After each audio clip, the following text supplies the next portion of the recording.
Welcome everyone to join our professional EMI professional development course. Today we're happy to see all of you, and so let's welcome our associate professor, Dr. Soya Fan, to give us a warm welcome. Good morning, everyone.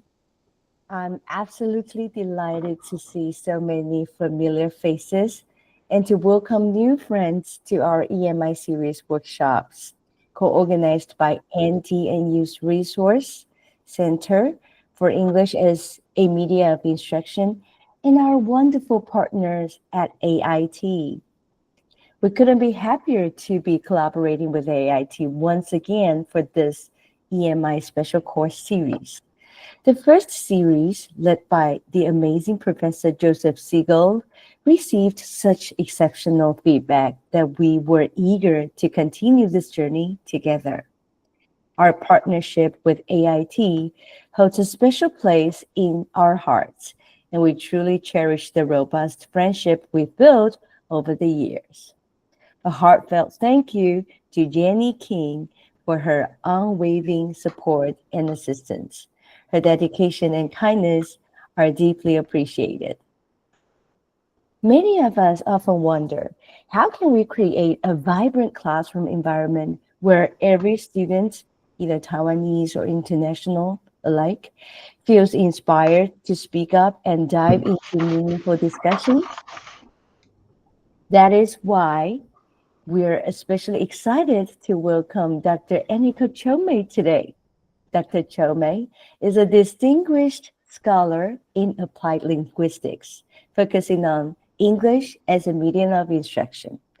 With a PhD from Northern Arizona University and extensive teaching and research experience across various educational contexts, she brings a wealth of knowledge to share with us. Her numerous publications on EMI, language assessment, and corpus linguistics have significantly advanced our field, and her contributions have been recognized with several prestigious awards.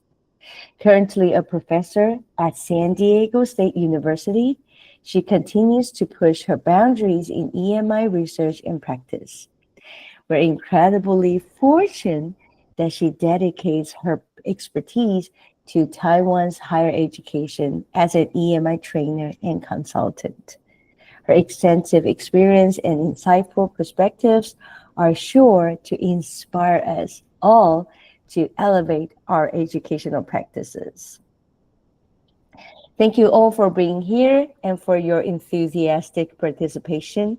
Together, let's make this workshop series a memorable and enriching experience for everyone. Let's dive in and enjoy the workshop. Dr. Csomay, the floor is yours. Thank you so much. Well, thank you so much for your kind words, really. I'm humbled, So thank you very much. I hope that this is going to be a fruitful conversation. And so let's get started. Yes, thank you. I don't know how many members there are. I see a whole bunch of people lining up, which is great.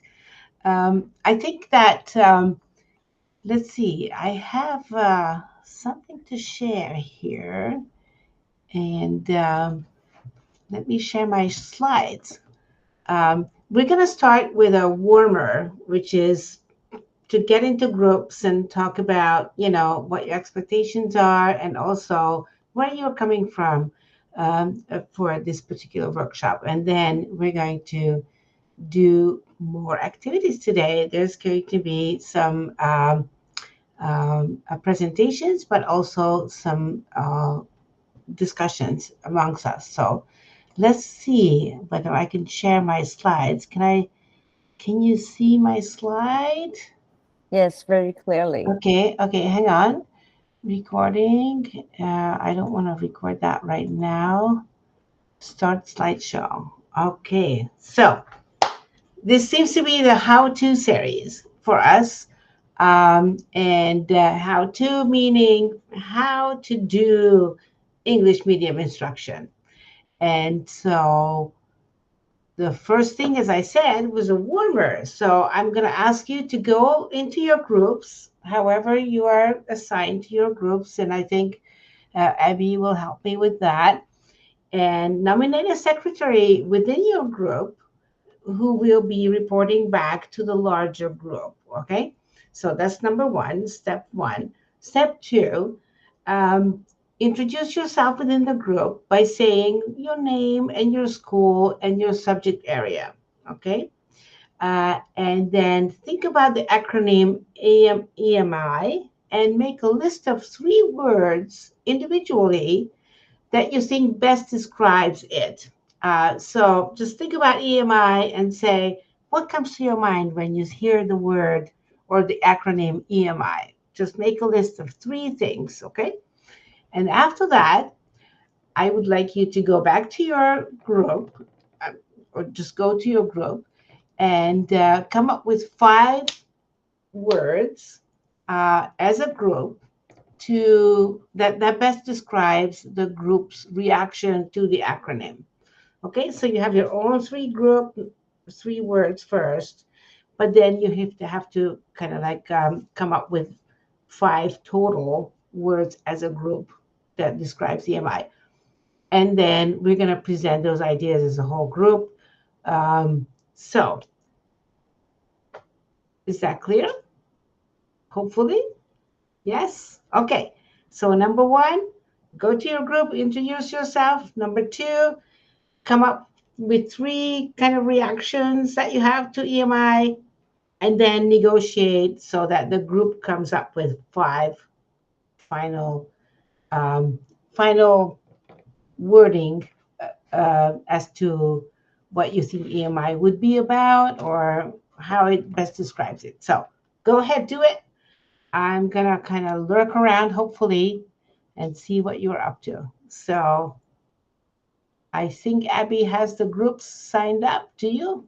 Are you? Yes, yes. So now I'm going to start the group. Okay, good. So what are the 5 things that your group has identified? I'm just, you know, if you want to say something, just raise your hand. I think there's a raise a hand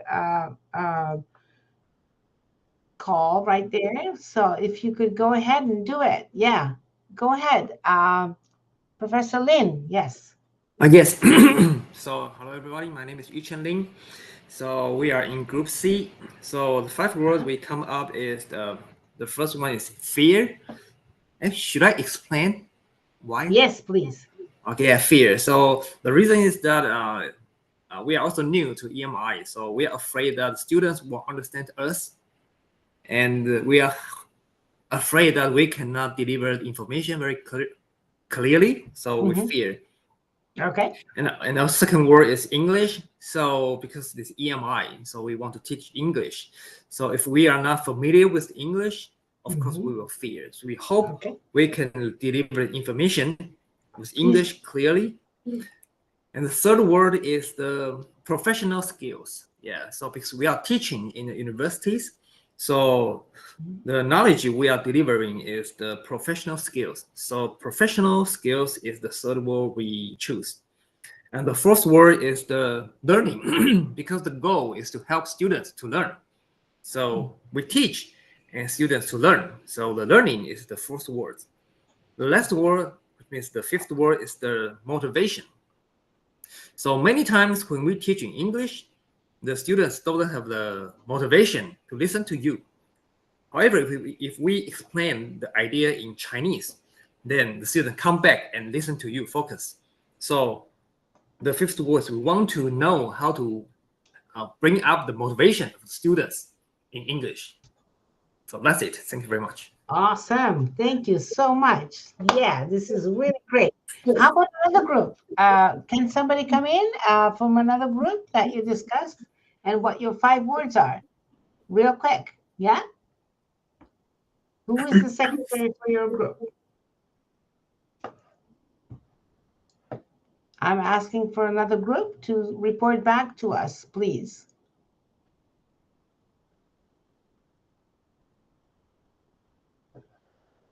Going first, going second, going third.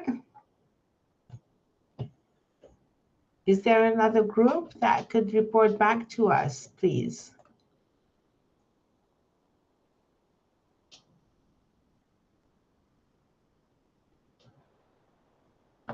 Can you guys hear me at all? Yeah? If you can hear me, say yes. Yes. Okay. Yes. Yes. Okay, great, great. So I need another group to come up with the 5 items that came to mind for you as a group. Please, somebody, could you please report back?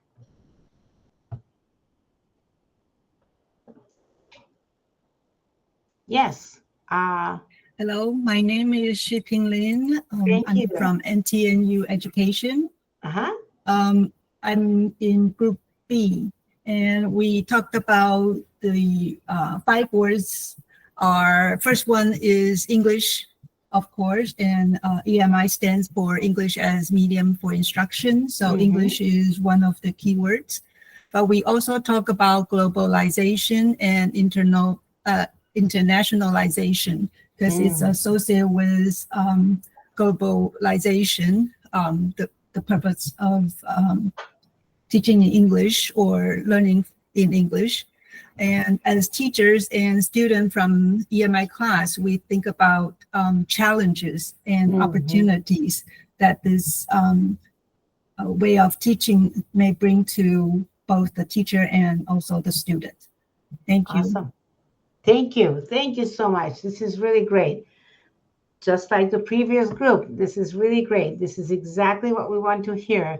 And I think this is recorded, so you can get back to this at any point in time to review this. I need one more group to report back to me, and then we'll move on to the next item. So is there one more group who could come up with the 5 items that came to mind for you as when you hear the word EMI? What are you thinking of? I need one more group. Okay, yes, please. I was in the group C with you also in the same workshop. My name is Kim. I teach at Sijin University. I teach the applied English. And I think one of the benefits of teaching EMI is that students are able to, know a different culture. So I think another idea for me would be talking about culture aspects. Thank you. Awesome. Thank you very much for your feedback. That's really great. I know this is really actually unusual that we have kind of like an immediate rest kind of thing, going on. But I think it's really helpful for us to kind of go on and, go to the next level. So what I'm going to do next is share my slides, if I may. Present now. Share how to share. Can you all see my slides? Yes? Okay, good. Awesome. So in this warmer, we were trying to see, to what extent your group, well, first of all, to introduce yourself to your group members, but secondly, to see to what extent you have any reactions to the word EMI, right? Or acronym EMI. Because people might have different ideas about what EMI is and so on and so forth. So we're trying to kind of create a group understanding of what EMI is for and what issues there might be related to EMI. So what we did is just kind of like a 5-step model. We were trying to see ultimately what your group thinks about it. Okay, that's fine. Well, move to the next one. I'd like to outline what the 4-week program that you are part of right now is and what it would entail, and then move on to what we are going to do today. Okay. So number one, the outline of the 4-week program is like session 1 will be today. We'll be defining and clarifying EMI concepts. Session 2, we'll be addressing linguistic and cultural exchanges or challenges for that matter, which you actually have already verbalized. So it's interesting. Session 3 will be looking at adapting pedagogical approaches and facilitating teacher training. And then finally, session 4, which is in November sometime, we will be looking at establishing the assessment methodologies and showcasing some success stories. So these are the outlines for the 4-week program, but we can start for today. So today we just did the warmer. I know it was like throwing you right in there, but that was fine, I think, ultimately. And some of you really responded really well. So we did a warmer. We're going to have ideas about definitions of what EMI is, then what motivation to do EMI would be, forms of EMI, terminology that we will be using throughout this course, and then features of EMI. And we want to reflect by the end of the day what we have done. So that's what today looks like. Okay, so let's look at definitions of EMI. There are multiple definitions of EMI, really. And so we need to kind of go through each one of them. And so this is a little bit of a presentation from me, but we'll be sure that we're going to have some other ways of working with these definitions. So definitions of EMI would consist of the use of English in university degree courses in higher education instead of the domestic language of the country in question, which means really English is separate from the country's language in question, right? Another definition is an education system where English is the primary medium of instruction, particularly where English is not the mother tongue of the students. I think you might associate with yourselves with that kind of context, but let's see others. The use of the English language to teach academic subjects other than English itself in countries or jurisdictions where the first language of the majority of the population is not English. So this definition is great, and we know it has been questioned kind of because people want to know what it means to which English dialect are you talking about? So the use of English language, okay, what does that mean? Which dialect? Is there a dialect distinction at all? To teach academic subjects, okay, well, which subjects once again? So that was questioned further. Are we talking about, applied linguistics? Is that a separate subject from English, for example, or is it not? So there are really questions about that, some overlap between subjects. And so that was questioned further. And in countries or jurisdictions where the first language one of the majority of the language population is not English. So in this question, what about bilingual students? What's the first language? Can we actually identify what the first language is? Or with bilingualism, it's actually parallel between, one language and another language. So this kind of definition was questioned because it seems to be too narrow. So there's another definition by Pecorari and Maltburn whereby we see contexts in which English is the dominant language and in which English language development is supported and actively worked for. This particular definition caters for contexts whereby English is actually used in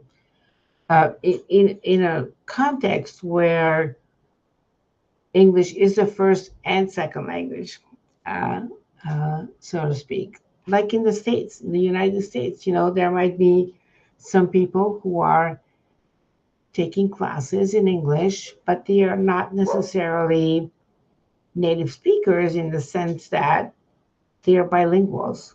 Okay.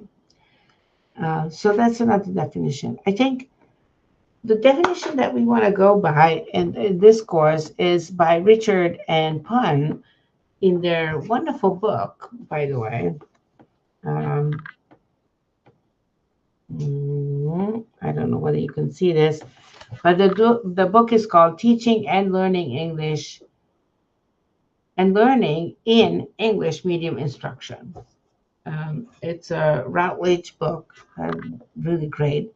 And they define their own area, which is EMI refers to the use of English to teach and assess the mastery of academic subjects in contexts where English has the status of what has traditionally been referred to as second or foreign language.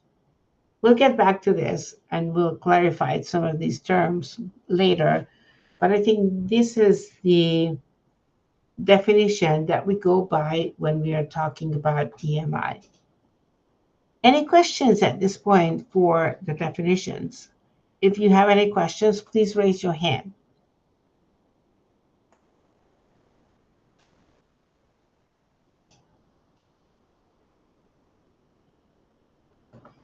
I see Jennings saying, all good. Any questions? I think you can raise your hand by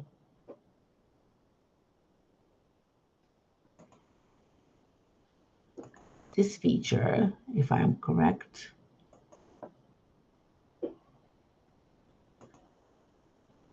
Yeah. Okay. So Jenny, do you have a question, or was that more like it's all good? Could you give me feedback on that? It's all good. Okay, sounds good. It's all Thank good. you. Okay, we'll move on then. Okay, so what are the motivations to do an EMI program?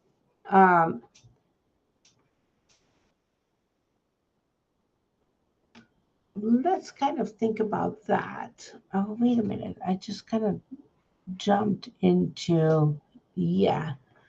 So I'm going to want you to do a little questionnaire before we go into 4C, because there's an A and the B to this. So I'm going to share in the chat box a questionnaire that I want you to do, all of you. This questionnaire will have 2 videos, okay? So questionnaire number 1, we'll talk about EMI contexts, and you will look at the video and answer the questions through the questionnaire that's linked to it, okay? Questionnaire number 2 will have 2 videos, and it's going to look at the reasons for EMI and associated, and there will be an associated little questionnaire to it. So in each case, you will look at a video and answer the questions. You will look at each case. You will look at the video and answer some questions. So let me share that in my message. I will go on to do this. Hang on, I need to find that. So 1 minute. Give me a 1 minute.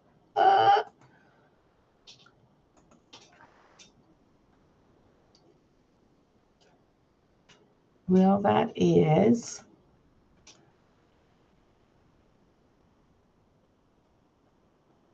so I can find it. And so here you go. As I said, the first one will be the context. So I will share the link to listen to the video, look at the video, and answer the questions in terms of what context you would have for EMI programs.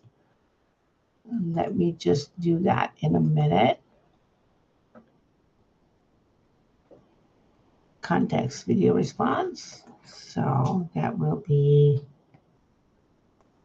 sharing the link. Give me 1 second.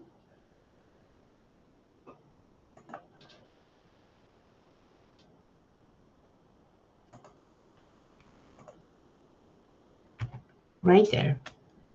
So go to that link, please. Listen to the video and respond to the questions in the questionnaire.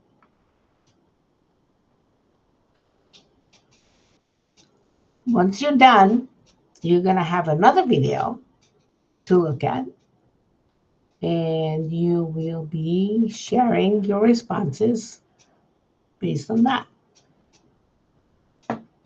And then we'll bring it to the whole group. Hi, Dr. Csomay. I think we need to have the accessibility of the form. Oh, I thought that was available. Okay, hang on just 1 second.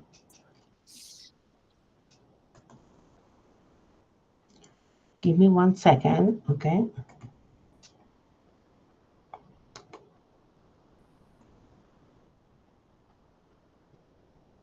I think it's actually there, if I'm correct.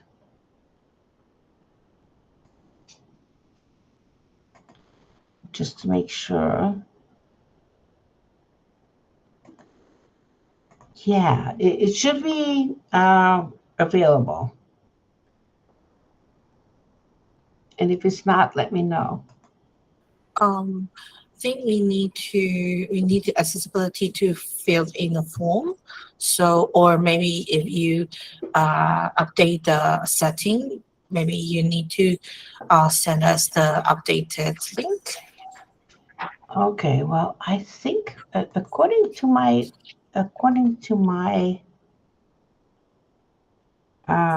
anyone could edit the link. So you know, I think it's in the response tab that you should allow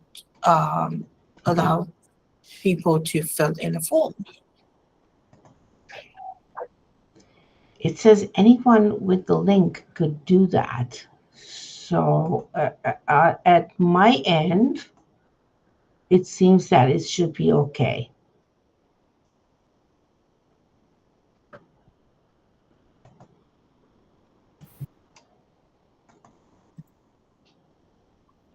We couldn't access the form. Okay, well,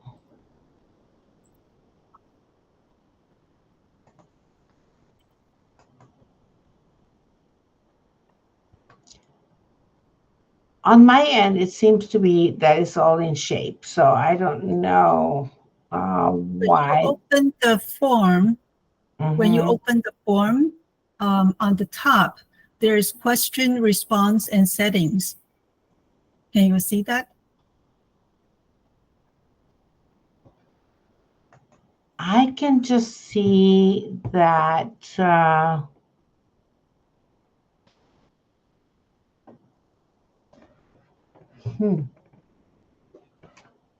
what I can see is whether I can allow for responses to be added, and so it says to me that I can. So That means you are not. Are you the owner of the form? yes.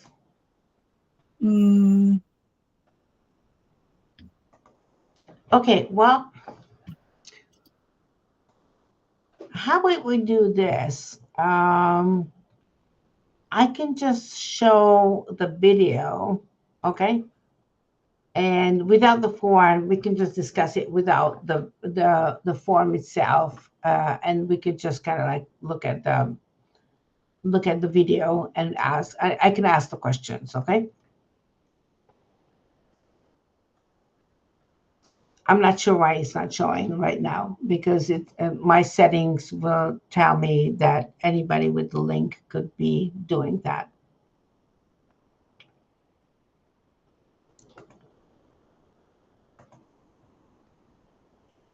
Are you there? Yes. Oh, okay. So when I share, anybody with the link could be even edit any of the forms, as far as I can tell. So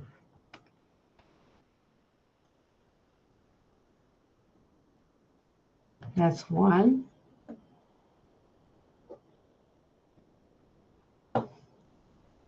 So I'm not sure how to fix that on my end. That's all I'm saying, right? Can we watch the video without Yeah, having to access the form, because the form Yeah. is still not responding to? okay. I think that's what we should do, right? So there are two videos. One is, okay, let me just share this one as well. Hang on just one second. Let me share this one as well, just to make sure. And then we can just watch the video online and see whether that works, okay? So just one second.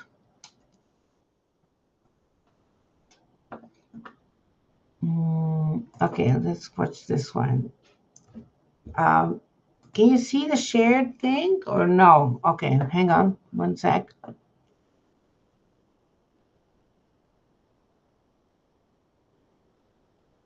I'm going to stop presenting this one for now, and I will try to present something else.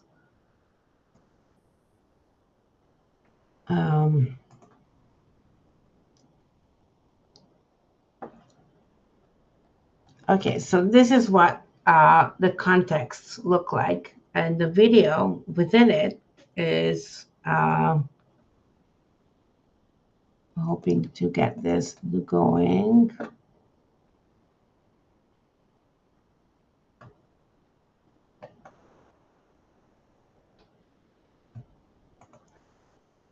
Okay, hang on one second.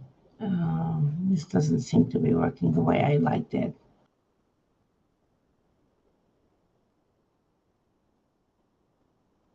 Well, there are two places where English medium instruction is used. And one are the post-colonial countries where English was a heritage of the colonial administration. So in places like India, Pakistan, Ghana, Nigeria, Singapore, the Philippines, when the colonial administrations withdrew, they left in place an English medium education system, even though the students in schools would have come with many different language backgrounds. So that's one context where English has been a primary medium of instruction in public education.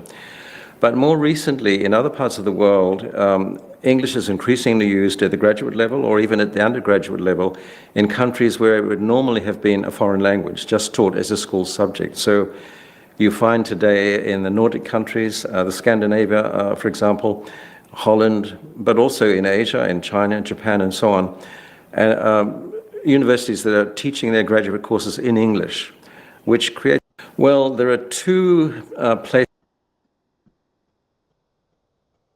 Okay, so could you hear that?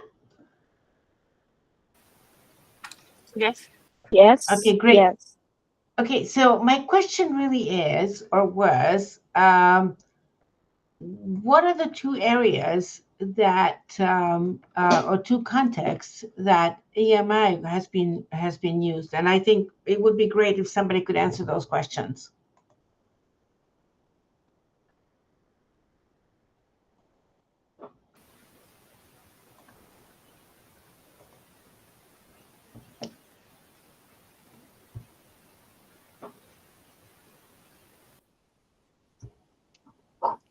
Okay. Please. Oh, yeah. Go ahead, please, Lynn. So my understanding is two areas is first is countries with native speakers. Uh-huh. And the second one is the area like Asian or those China, Japan. He mentioned those not native speakers, but taught in graduate level or even undergraduate level university courses. Maybe, yeah. Yeah. No, that's my answer. Yeah, thank you. That sounds great. Yes, thank you very much. Very good. And then the other one is where somebody else could kind of like come up with the other area. So one is what you had described, Chen, very well. And is there another area that we could think about? Yes, please, you pay. Yeah, I think the another area is that some place has been colonial by other English native countries, yeah, like Philippines or I don't remember the other country, but I think Right. But it's like colonial, right? The colonial leftover, so to speak, right? Yeah. Excellent. Very good. So I have the other video then that would let you reflect on the reasons why EMI is implemented in some of these contexts. So what we have looked at is like where they would be implemented, and then why it would be implemented. So let me just kind of like go for the videos for that. There are two sets of videos for this one. So let me just, because it doesn't work the way I thought, I need to kind of like reflect on that for a moment. So just give me 1 second and I will do that. Okay, just 1 sec. So the reasons, now we are not just looking at the context, but we are looking at the reasons why, okay? So one of them,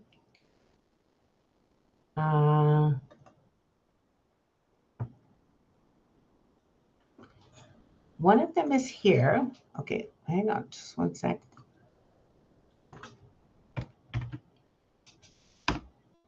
So please look at the video and let me know what's happening in Europe. And the other one will be in 1 second, I will tell you.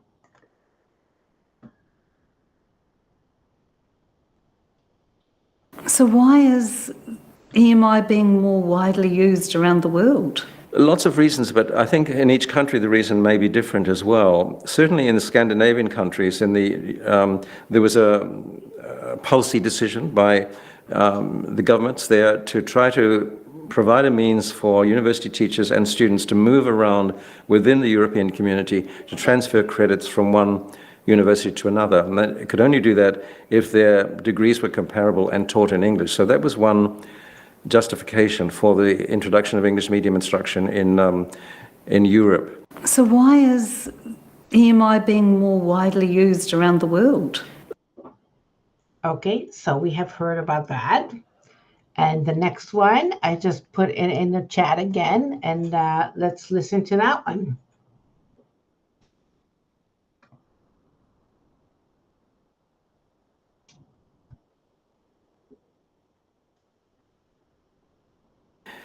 In other countries, like the Gulf states and Turkey, English medium instruction has also been widely used as a way of internationalizing their educational curriculum and also to help students develop better proficiency in English. So that's also another reason for English medium instruction.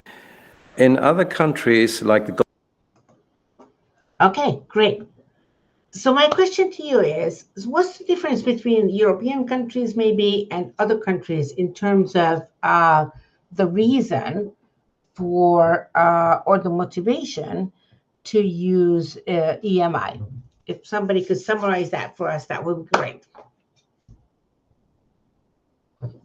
So we heard about European countries and we heard about other countries in the world.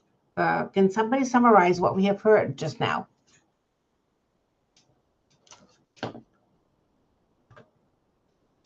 Yes. I'm listening. Anybody? We have 21 or more participants. So sure enough, you listened to it, you heard it. So could you please summarize? Shall I rerun this again, just to make sure? Okay, let's do it again.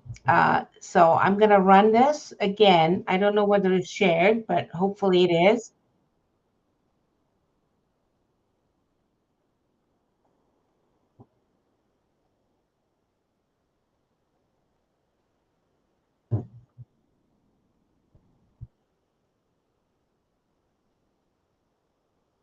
Oh, someone has raised their hand.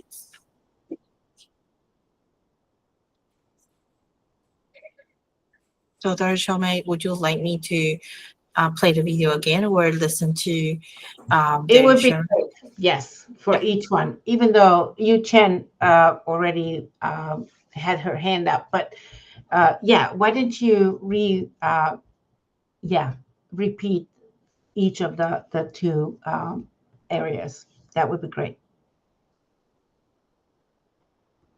So why is EMI being more widely used around the world? Lots of reasons, but I think in each country the reason may be different as well. Certainly in the Scandinavian countries, there was a policy decision by the governments there to try to provide a means for university teachers and students to move around within the European community to transfer credits from one university to another. And they could only do that if their degrees were comparable and taught in English. So that was one justification for the introduction of English medium instruction in Europe.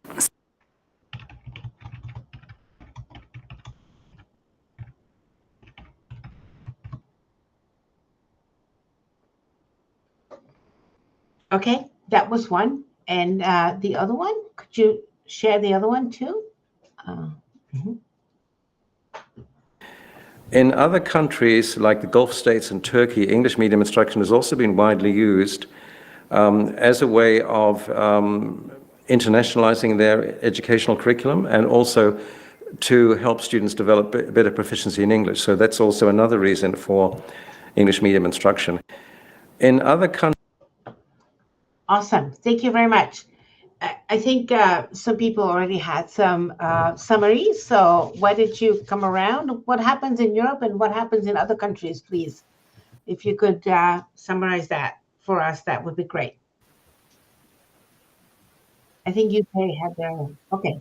Yu Chen, Lin has raised a hand. Please go ahead, Yu Chen. Yeah, thank you. So the first one is in Europe. They want to allow students to transfer credit between the universities in Europe. So yeah, this is the first reason. And the second reason is that for countries like Turkey or other countries, they want to internationalize the education curriculum of students to also improve the students' English proficiency to, well, the second reason is this. Okay, thank you. Yeah, that sounds great. Thank you so much, Yu Chen. I really appreciate your feedback. So, in European countries, there was this Bologna project whereby they thought that with the Erasmus program, they could have mobility so students can take any classes in Europe, in any countries, whatever they want to. But the lingua franca, which means English, as a lingua franca, as the language of the university, should be the language so that students can then move from one state to another state, attending the university classes and transfer those units across the universities. So that's one. The other one was where Turkey and other countries had thought that it would be good to internationalize whatever their subject matters are and disciplines are, so students from other countries can just simply attend the classes. So I'm going to kind of go back to, thanks very much, Yu Chen. That was a great feedback. I'm going to go to share my presentation further about all of this. And we'll look at a little bit. We are going to look at if this comes up, hopefully. Yeah. What other motivations there might be. So, other motivations to do AMI programs is to provide a common language of instruction in countries with multilingual populations. I wonder whether that is your context. Or to develop skills needed to use English as an academic lingua franca. Once again, as stated before, the other motivation could be to enable institutions to attract international students. I wonder whether your institution is having that motivation to include EMI in your institution. One more is to enable students to study in and English medium university without the expense of traveling to an Anglophone country. That might be a major motivation, actually, to do an EMI program. Also, to increase the prestige of an institution. That might be some of the motivations. To promote the competitiveness of universities. That could be another motivation, or to use education as a marketable commodity, providing revenue for universities. This kind of ties in with, other aspects that we have seen before, or to promote economic competitiveness through developing a proficient English workforce. Finally, to produce graduates with global literacy skills. So my question to you, and I want you to go back to your group for a moment, having all these motivations, potential motivations, to do an EMI program at your university, where do you think your university stands? So go back to your groups, if you may, and discuss, which of these motivations you think that your university might be tapping into by offering EMI programs for a moment. And we'll bring it back to the general discussion afterwards. I'll give you 5 minutes to describe, to discuss, not describe, but to discuss this issue within your own universities, and then come back to the main group, and then we'll have a general discussion about it. So go ahead, please.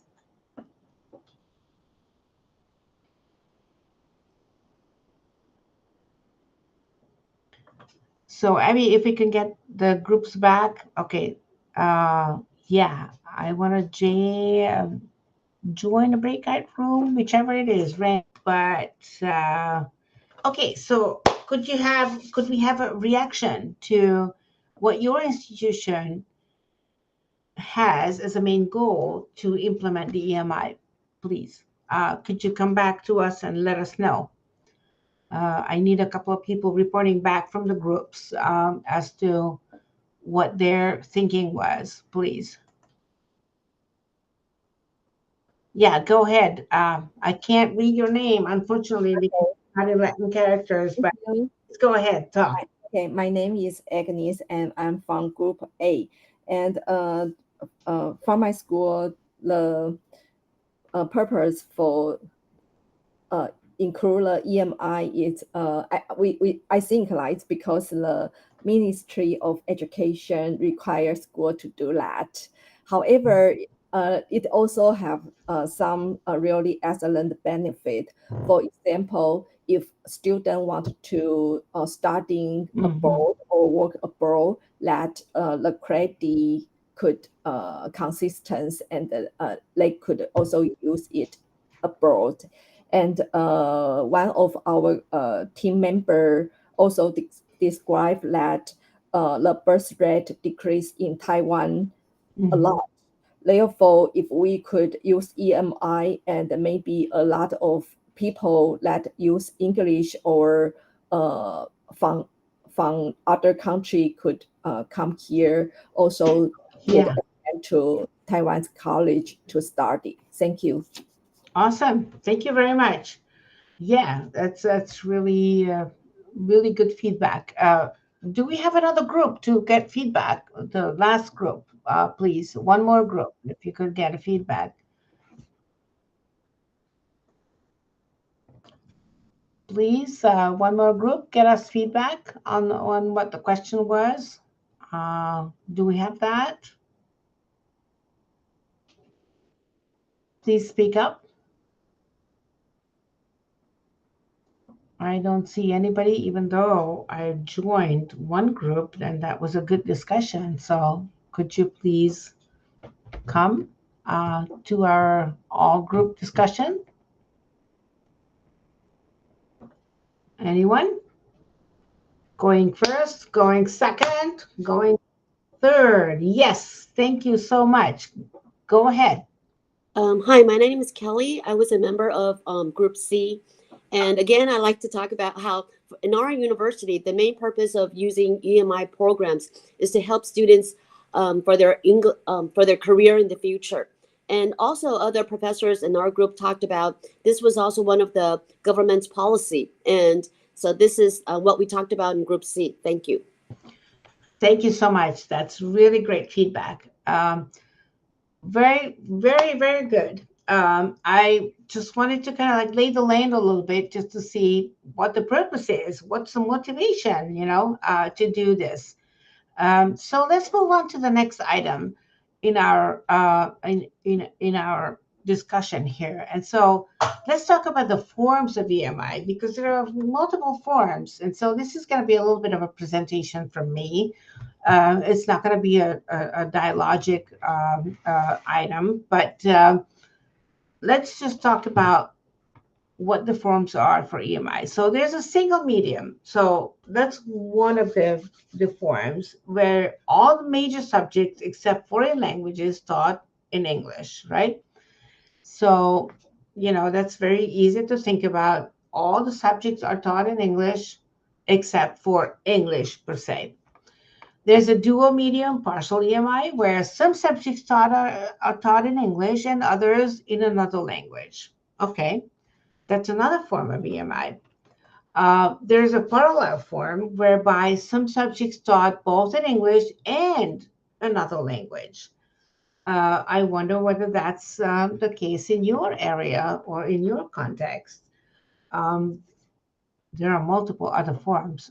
So if we move on to the next one, the transitional form is some subjects are initially taught in another language, but later in English.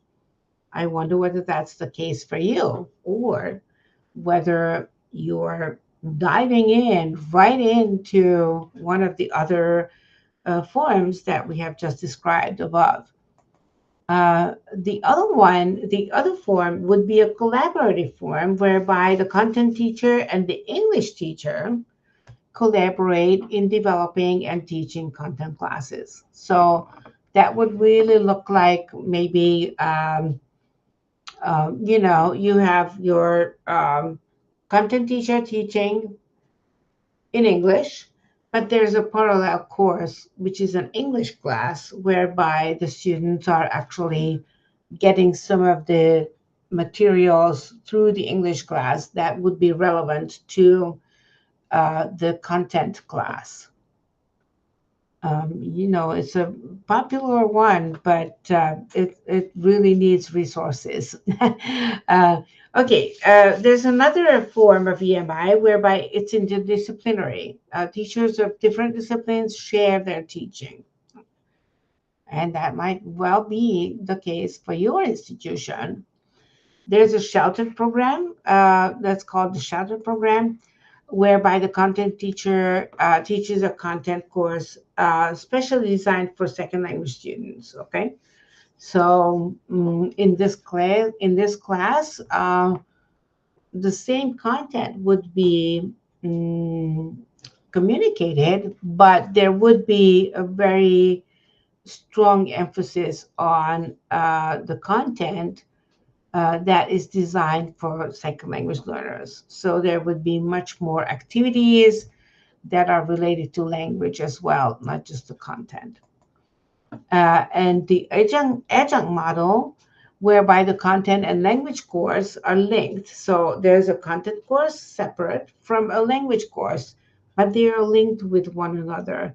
And so the same content base would be communicated or talked about or worked with in the language course as well. So it's coordinated in terms of its assignments and in terms of its goals, basically.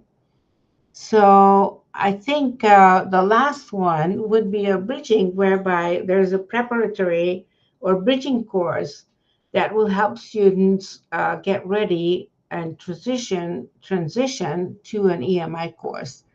So I'm wondering whether you have a model at your institutions that fits in any of these forms of EMI, and if so, could you let me know as an all-class discussion for the time being? So if you could give me some feedback, yeah. And I have a hand up here.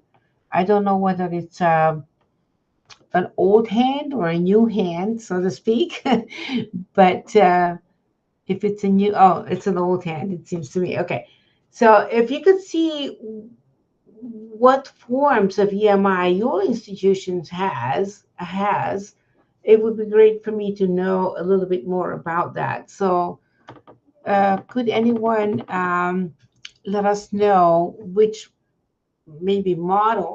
model fits your institution? Anyone? Yeah, please go ahead. Whoever that is, please go. Yes. Thank you. I'm Nancy. Yeah. I think in our school we have parallel. We taught both in English and in Mandarin. And it's talk about our professional skill to teach students. But I say this form of EMI, I really appreciate the bridging form, because I think our students not prepared for the all English class. So I think they need some bridging course to prepare students to transition to EMI. I think it's really really important for students to make them prepare to learning something in English. So I want to say something about this. That's my opinion. Thank you. It's great. Thank you so much. I could entertain one more comment, please. So anybody else who could comment on this, that would be great, just to see how other institutions may implement their EMI, forms of EMI. Could we have one more comment on this, please? By anyone?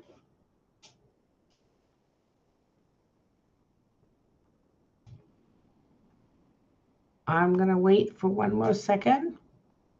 Seeing none, I'm going to move on. Sorry, I'm a senator too, so the seeing none is is a term that we use in the Senate. So, okay, seeing no objection, seeing no comment, I'm going to move on. So let's move on to the next one, unless somebody else is coming up. Please, last second. Yes, no. Okay, seeing that, I'm going to move on. So the terminology we're going to use throughout the course, there are a couple of things that we need to kind of like clarify here. And so the terminology, and please take notes because I don't have notes on this slide. So terminology used, L1 means the first language, really, that you encounter in your home, basically. A second language, L2, is your second language, which means not the one that you encountered at home, but you might be educated on. So first language, second language. I assume that in this context, Chinese will be the first language and English will be the second language. From my own perspective, my first language is Hungarian because I'm from Hungary, and I was born and raised there, and so everything up to my university studies, like secondary school up to my university studies, was in Hungarian. So that's my first language. That's my L1. My second language is English because I learned that, outside of the home, so to speak. Even though my mother was an English teacher, and so she taught me English. But at the same time, my education at the university level was in English only. So that's still my second language, my L2. So the next terminology is code switching that we need to think about. Code switching is really where, you're using particular words from your first language as you're talking in your second language. It's really kind of weird, but we're going to kind of come through that terminology throughout our discussions. So how is it different from translanguaging? Translanguaging means really where you are not just code switching for one word or another word, but your whole discussion may be in two languages, right? So translanguaging really expands to a sentence level and discourse level, whereas code switching is more like to the individual word level. Okay, so that's the difference between the two. It's very, you can think about your own context whereby, you want to know to what extent can you use Chinese in your EMI classrooms? Okay. Well, if you're translanguaging, that means 70% of your class will be in English, but that 30% will be in Chinese. If you code switch, that means only individual words will be used in your class in English versus, in Chinese versus in English, right? So that's the difference between the two. Okay, ESL, EFL. Well, ESL is English as a second language, and EFL is English as a foreign language. It's two different contexts. ESL means that the surrounding context around you are in English. So English as a second language is used in that context, whereas EFL means the surrounding language is in another language, but you're using it in the classroom only where you're learning English. So, for example, in China and in Taiwan, maybe it would be the case that English is used as a foreign language because the environment that you live in is surrounded by Chinese, basically, but you're learning a language, and that is English, as a foreign language, which means it's only in the classroom. So it's not in the context. Whereas in the States, ESL would be more relevant because the surrounding language around you in everyday life would be in English as well. But nonetheless, you are learning English in the academic context, maybe as a second language, as because your surrounding is also in English as well. EAP is English for academic purposes. I think that needs to be kind of talked about or mentioned, just because what we are trying to do in the EMI context is really to think about English as a lingua franca in the academic context, and so that's English as English for academic purposes. I think that's our main goal. We are not thinking about English for everyday conversation. We're thinking of English for academic purposes. I think that's kind of like a difference.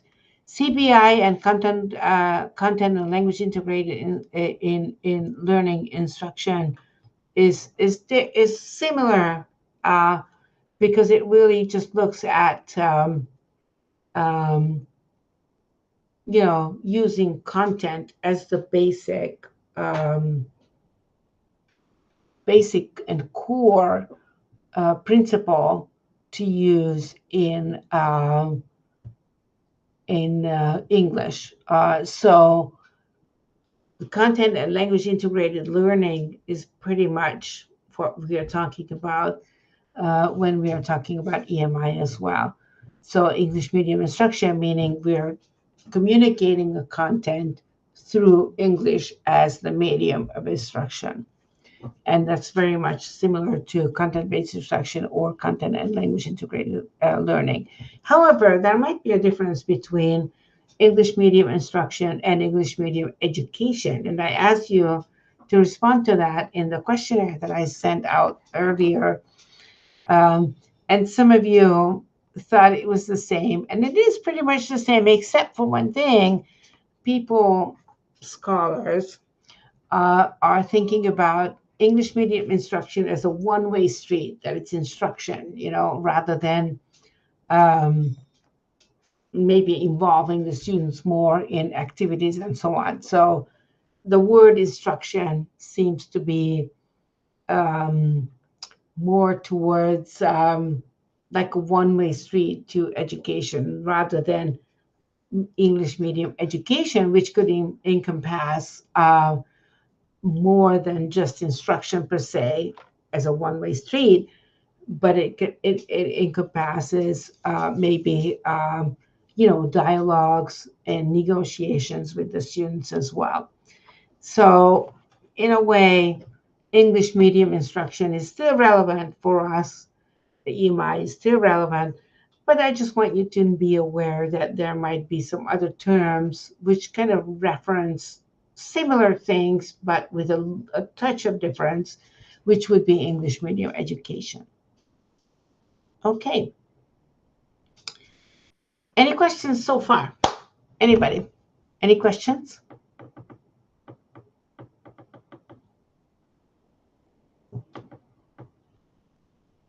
I'm seeing none. I'm going to move on. Okay, good. Very good. So what are the features of EMI? So what does it mean that EMI classes are learner-centered, are interactive, and assess learning regularly? And I want to talk about backward design for a moment, okay? And that's kind of like our last stretch today.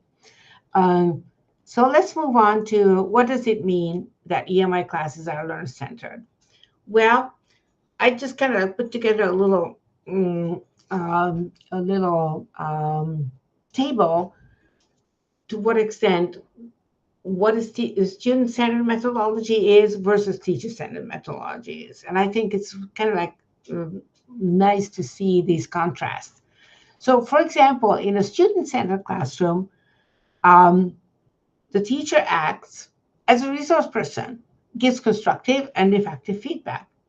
Whereas in a teacher-centered methodology, the teacher does not act as a resource person and does not enhance active participation with the students. So what's the outcome of this, or what's the bottom line? Involve your students, please. We have just kind of like done that or tried to do that in our session here, that I involved you through group work and activities through the groups that we have decided, that we have assigned to, we have created, right? In a student-centered methodology, the teacher asks high-level questions to encourage and challenge students cognitively and make real-world connections. As opposed to the teacher-centered class, the teacher does not ask questions or do ask questions, but the answers to the questions are found in the materials used. So if you're asking questions that are already available to the students, then that's not a student-centered way to deal with this. Really, a student-centered way is that if you use the materials that's in the textbook and ask questions that are taking the students to a higher level of discussing those questions.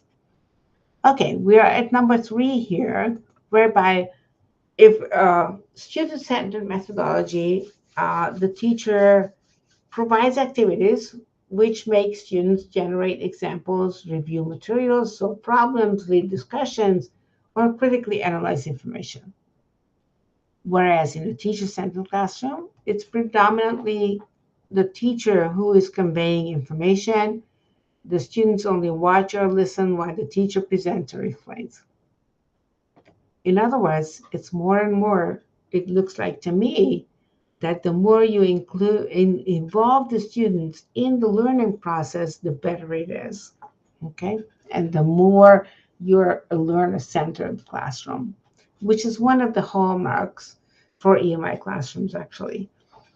Okay, so number 4, in a student-centered class, the teacher welcomes questions and redirects them to the rest of the class.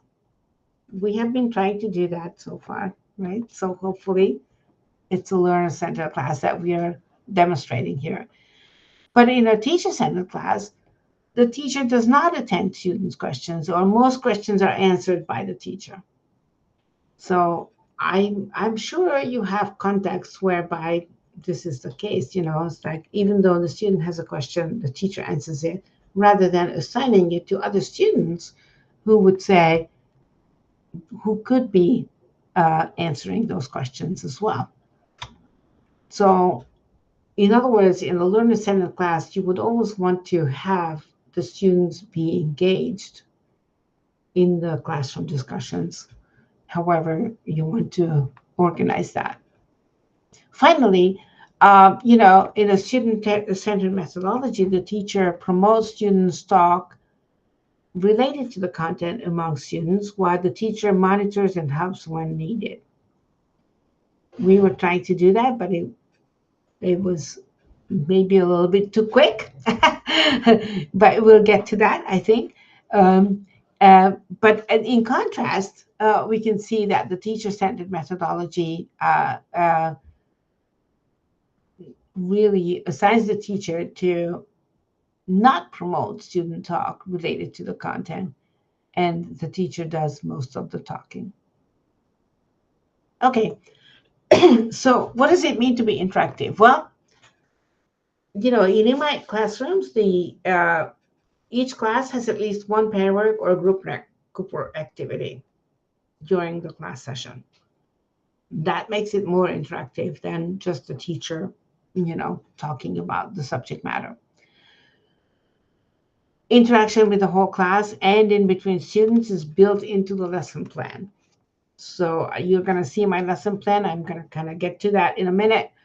I designed really this class to make sure that we have group discussions, we have whole class discussions, and we have me presenting some stuff, but that's not the main point there, but we have interaction.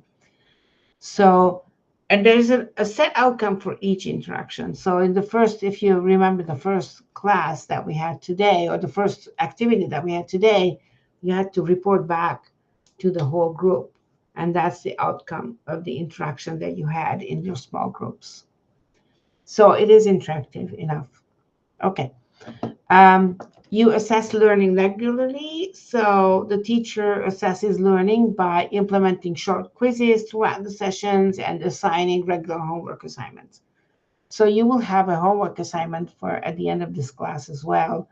I'm going to want you to read a short article and respond to a couple of questions based on that. And that makes it a little bit more interactive in terms of like me being able to assess whether you actually have learned something in today's session. And that's a key aspect of an interactive class as well. Okay, the last thing I want to do today is a backward design question. I want you to watch a little video what it means to backward design your classes. And don't read this right now. You can read it, you know, because it's going to be available to you through the shared folder. But I do want you to watch a 5-minute little video whereby you're going to see what backward design means. Basically, all it is that you have an idea of what the students want to do? What do you want the students to be able to do by the end of the course, and then design your activities and assessment based on that. So I'm going to try to run this video. Well, let's see whether that works. And if not, I'll just kind of get this in another way. I think I might have to get this in another way.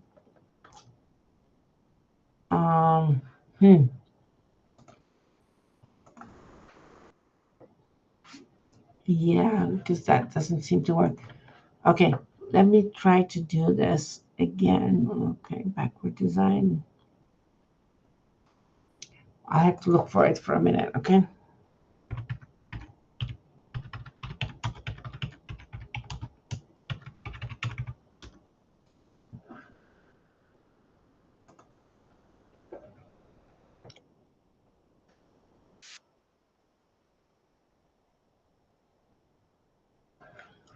Okay, I'm gonna share the backward design video through our chat here. It doesn't seem to work through my thing. So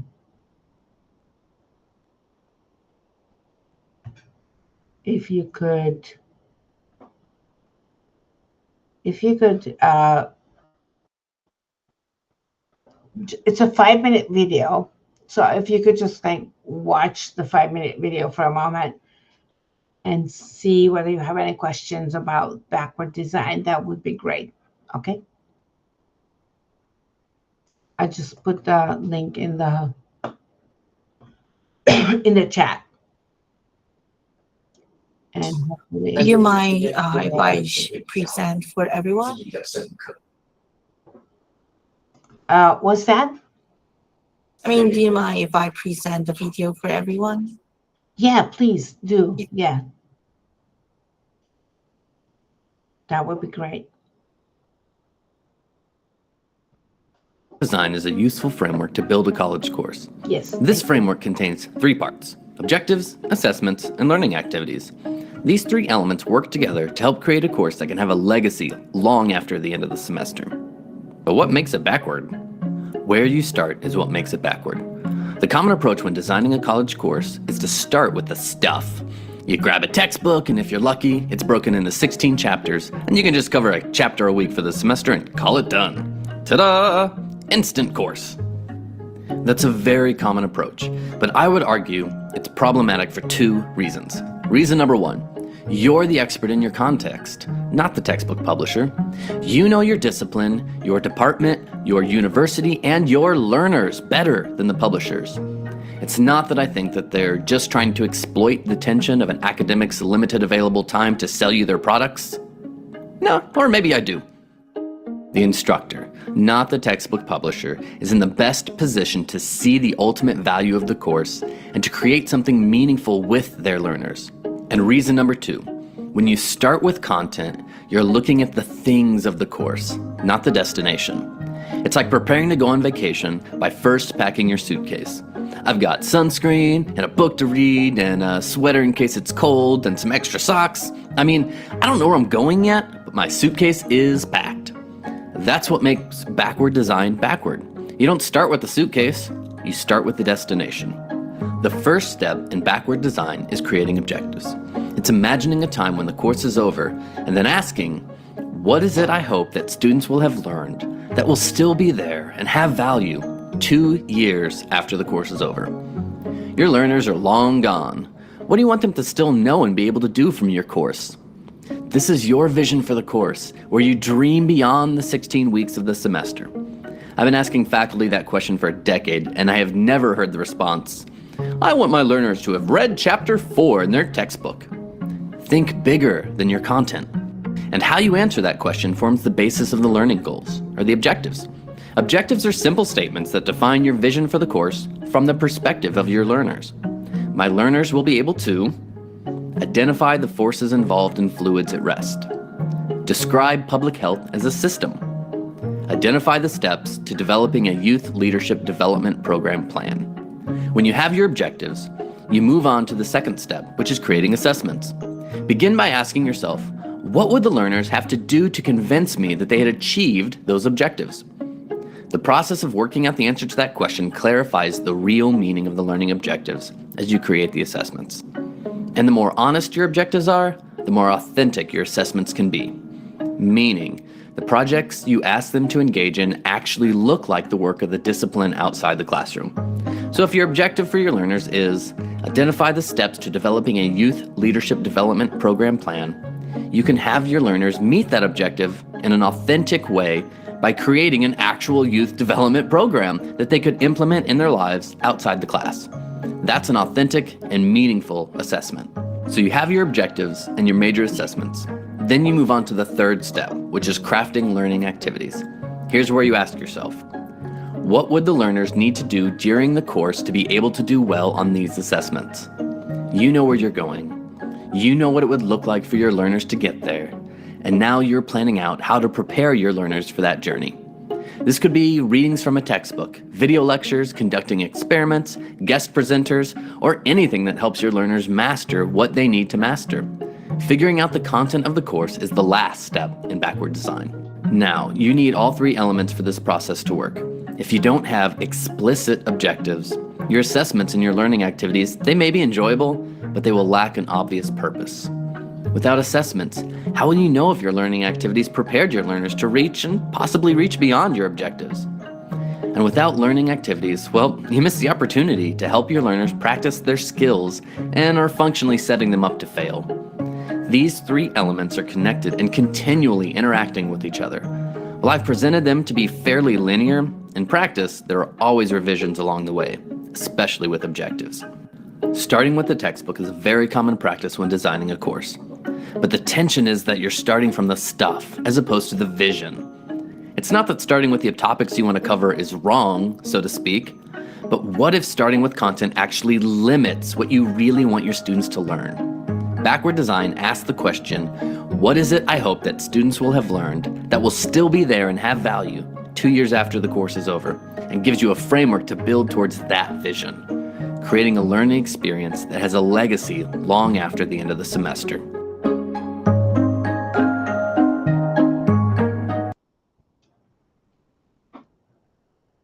Thank you so much for showing that.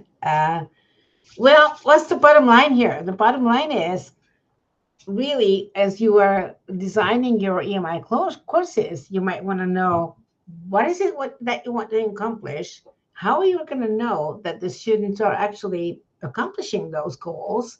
And how are you going to kind of do that, right? So ultimately, that's what we are going to be thinking about further in this course for the next couple of sessions, including all kinds of other topics as well. But I think that what people don't really think about, well, actually, what people do think about is the content, but they don't really think about the how to get that content across.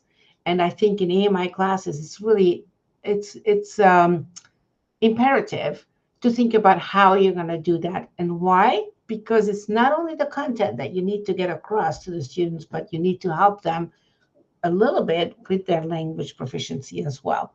And I think that's really important in EMI classrooms. So I'm going to go back to sharing my, if I could get that going still, my little, am I sharing it? Oh, yeah. So when you get access to this particular slide, you will see that whatever had been talked about in the little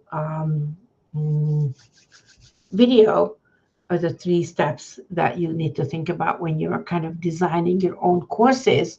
But I would argue designing your own lessons as well, individual lessons as well. So let's think about reflections of the day. So today we wanted to define and clarify EMI concepts. Have we done that? I think we might have done that pretty much. But let's see what we did, and let's see what techniques I used today to get that overall goal accomplished. Well, I had a PowerPoint of all kinds, right? How did that my PowerPoint look today? Well, we started with a warmer. That was very interactive right there. I wish I could have more mobility across the different groups, which hopefully we can work with together on that for the next session. But we started off with a warmer, which means that I wanted you to kind of reflect on what EMI is about in your institution, right? So that kind of got you going in terms of the topic. Okay, that's one. Number two, I outlined what the program will be. Okay, I outlined what the today's session will be and what we're going to do throughout the session. That's very good too, right? So, you know, the students get focused on what we're doing today, let's say. And then we came up with definitions, with motivations, blah, blah, blah, blah, blah. Each of these items might have had some reflection asked for from the context. I wish we could have a little bit more discussion going, but hopefully as time goes through, we will. Then I had a little bit of a presentation, right? And then we had some terminology, more presentation, even more presentation. And, you know, we had a little bit of a video, and through that, we could have more discussion about what the video was about. Mind you, some of my slides were, a lot of people I've seen, you know, putting their slides out where all the slides have all the points at the same time. You know, kind of like having an animation, like going one point after another will create some dynamic ways of talking about a subject matter. So, you know, that may be one way of making it a little bit more interactive in the group as well. So that's what we did. Any questions of today? I think that's the last. We have like 5 to 8 minutes to wrap up today's session and see whether you have any questions that I could answer. I really would appreciate your questions. So if you have any, please ask them at this point in time. In the meantime, let me tell you that I'm going to share all of this with you through a folder on Google Drive that I'm going to share with Abby, and she can maybe share it with everybody else. So all materials that we have seen today will be shared in that Google Drive, including the videos, including the questionnaires associated with the videos, and so on and so forth. So I'm going to share that with Abby, and she's going to share that with everybody else. But in the meantime, if you have any questions for today's session, please do ask them now.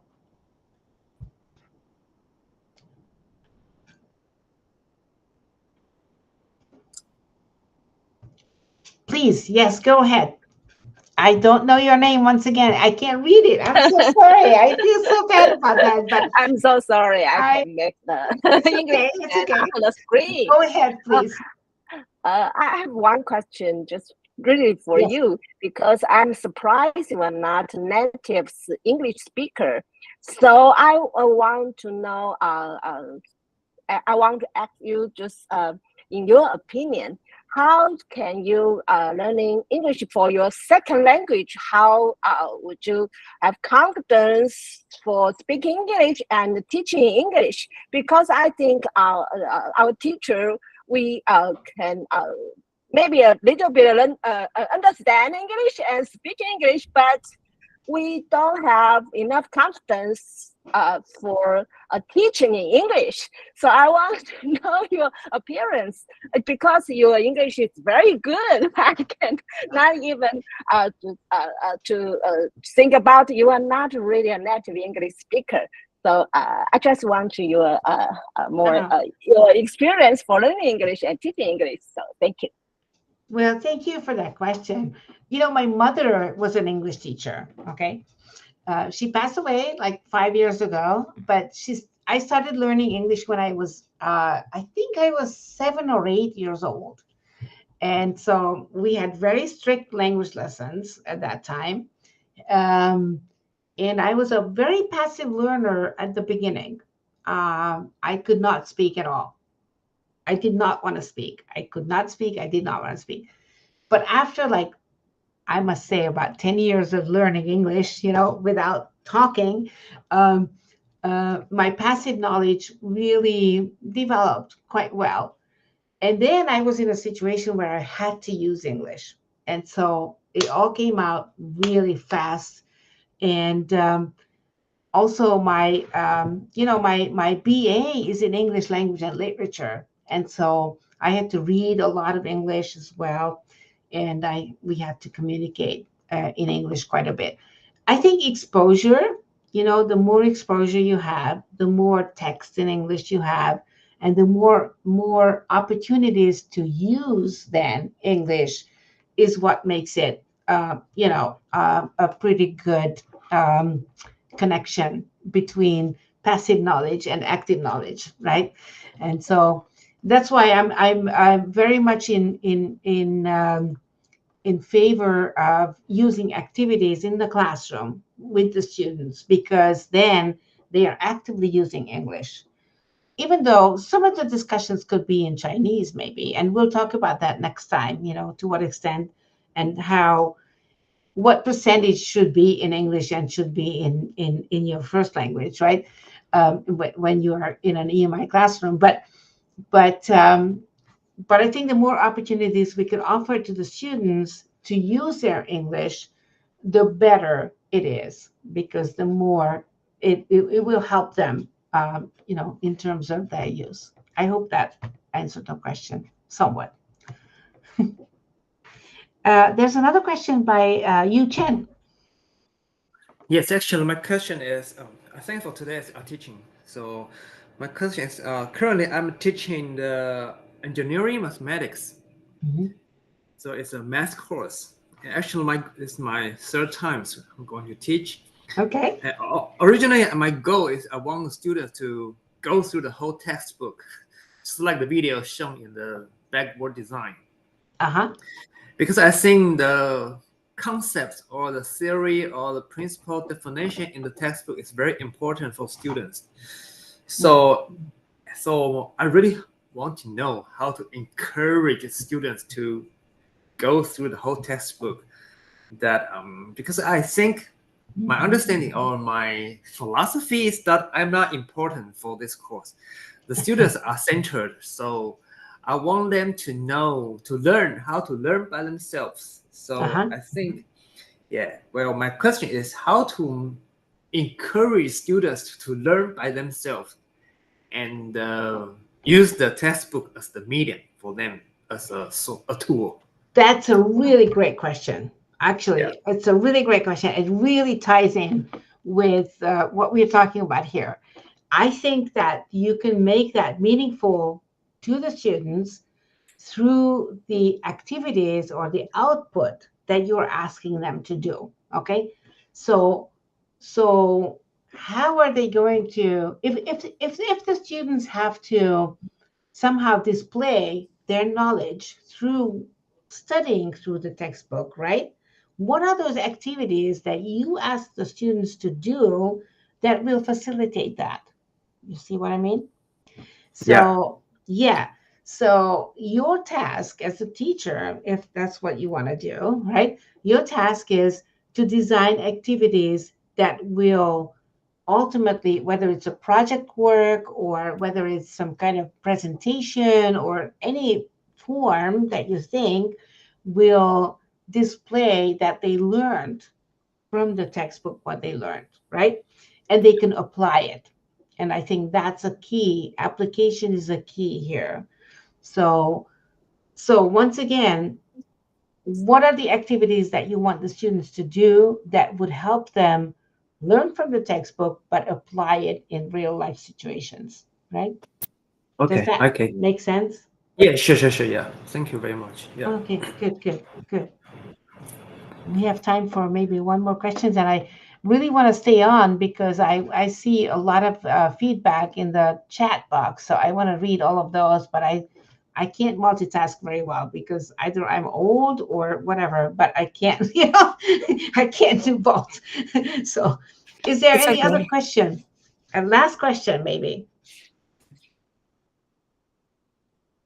If there's none, I'm going to see you guys next week. And we're going to talk about challenges in terms of language and in terms of, I can't remember what the next one was. But anyway, but we're going to talk about language and linguistic and other challenges that EMI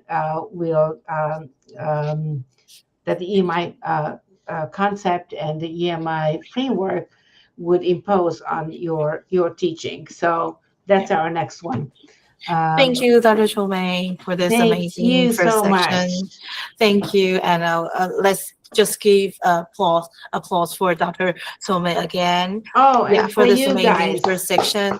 Yeah. Yes. So as Dr. Csomay mentioned, that I will be sharing the materials of today for everyone. But before you go, we have some notice. So as today is our first class, we would like to improve our grouping experience to purify that everybody could share and discuss in the group. So please help us to update your display name on your Google account, which you can see in the chat box that my colleague has just shared sheets on Google Drive that you can access into. Please find out your name and put down your name on the Google accounts so that we can maybe we can arrange the group in advance. And please help us to fill in the feedback survey to give us more feedback so we can see how we can improve from today's session. Okay, so if you have any questions, please just tell us. And when you fill in the email address, please give us your English name so that I hope that everyone can be identified in the chat, in the meeting room. So Dr. Csomay can also see your name, and while she's interacting with all of you, that she can know your name and by calling your name gently. Yeah. That was great.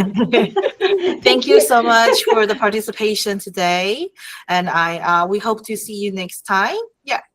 Thank you. Thank you. Abby, Thank you. Thank you. Thank you, all the teachers, all the participants, and Thank you, Jenny. Thank you. Jenny. Thank you, Eniko.